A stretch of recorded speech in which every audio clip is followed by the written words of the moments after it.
Hi, welcome to Psyched with Rena. In today's episode, we're going to talk about dealing with our eco-anxiety, the anxiety that's caused by the compilation of the pandemic, COVID-19, and the wildfires and smoke that are raging up and down the coast right now. But first, let me introduce myself. My name is Rena Chin. I'm a psychotherapist here in Seattle, and I generally work with people of color, or as Resmaa Menakem would say, bodies of culture.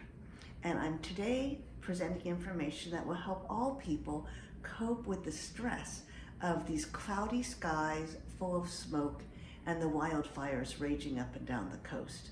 On top of COVID-19, where we're supposed to stay apart from people, outside was the safe spot for many people to release stress, whether it was through hiking or camping. And now with the smoke and the breathing conditions being so bad, we're told to stay inside. So how are we going to deal with this growing sense of things being out of control? This video is going to talk about that eco-anxiety.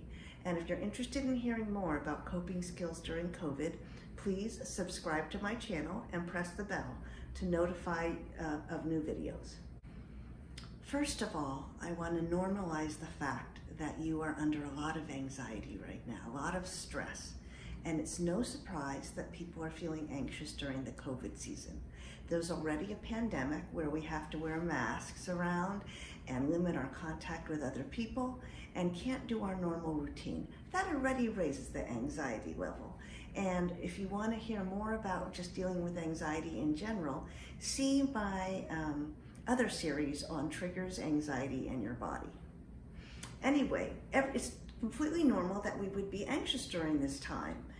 And with the ongoing wildfires, even more so, we're feeling less in control, more limited in how we go about things. And so, yes, eco-anxiety is also raging during this time. The first thing I want to say in dealing with eco-anxiety is that the primary concern is your physical safety. So, of course, if you are near wildfires, we want to do what you can to get away from them and to do what we can to have a clean air environment. That does mean wearing the masks, wearing the N95s or wearing cloth masks. Our state of Washington has also directed us to build these box filters where you put a filter on the back of a fan to clean the air. Anyway, so there are physical things you can do that will help you feel more comfortable to relieve your anxiety. But also, I wanted to acknowledge that one way of dealing with anxiety is just to let ourselves grieve.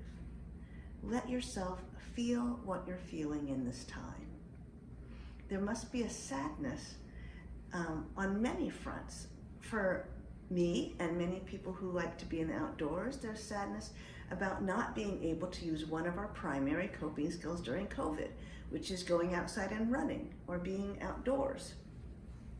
There's also the grief of the loss of beautiful redwood trees, of places of joy and beauty outdoors, and of wildlife. There are living beings dying.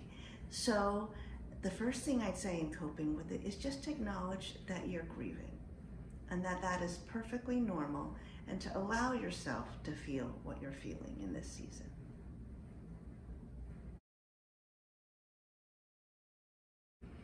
There's grieving on many fronts during this season. There are those who are returning to school, but it's online.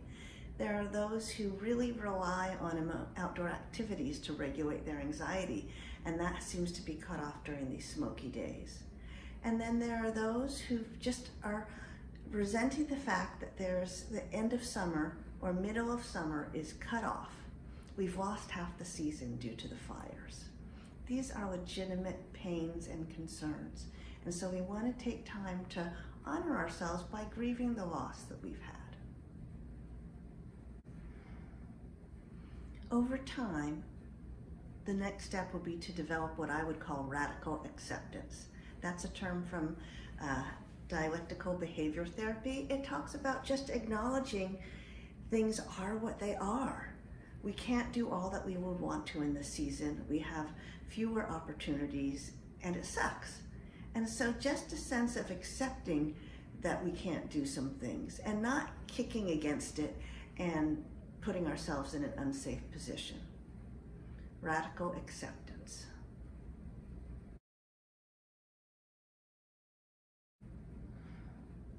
But we don't want to leave it just with accepting what is. This is really pretty horrible. We want to be able to take some action. And I'm thinking of 3 different fronts that you could take action on. The first one is for yourself. You are uncomfortable being cooped up, being unable to breathe. Who wouldn't be? So we need to take actions that would give ourselves more comfort. Think about what that would look like for you. If you're used to exercising outdoors, perhaps you would want to try temporarily some yoga indoors or dance or some other physical movement that you can do indoors to work out the stress the way you have been doing outdoors. The second is I want to encourage everyone out there to vote. There are certain policies we want to make ourselves aware of, certain stances that would be better or worse for climate change. So be aware politically of how you can engage because your vote does make a difference.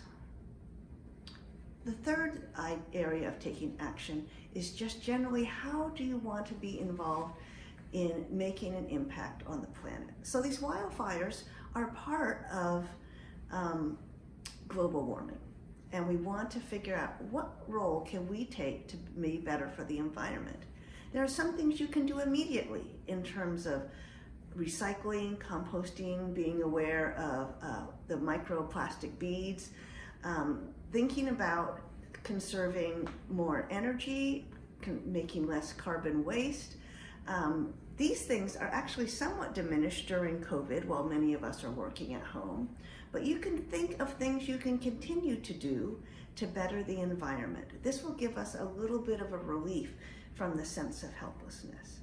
It's balancing the sense of radical acceptance, it is what it is, and thinking of changes that we can make for our personal health by voting and getting politically involved and by making changes in our consumption patterns.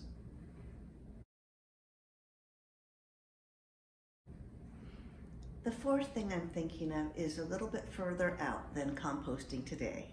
I want you to consider planning for the future, how you want to be interacting with the planet, and thinking about longer term changes. Maybe you want to take up gardening or produce more of your own food.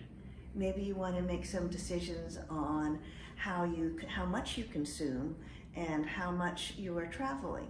These are longer term future decisions to consider as we're trying to benefit the environment.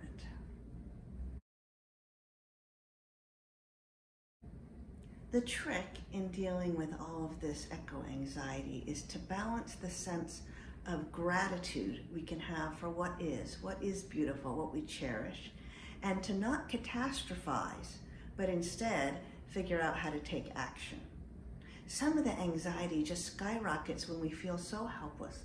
There's nothing we can do. We physically aren't going to be putting out the fires right now, but there are some things we can do in the longer term. So try to focus on what there is beautiful, what there is to be thankful for, and to figure out how to take action in the future without causing more anxiety, catastrophizing. Okay, that's pretty heavy, but I hope this helps you think about how to deal with some of the intense eco-anxiety we're having during this COVID season. So if you want to hear more about dealing with coping strategies during COVID, please subscribe to my channel and ring the bell to be notified. And if you'd like to hear of other topics, please let me know too. Okay, this is Psyched with Rena. Thanks for tuning in. Bye-bye.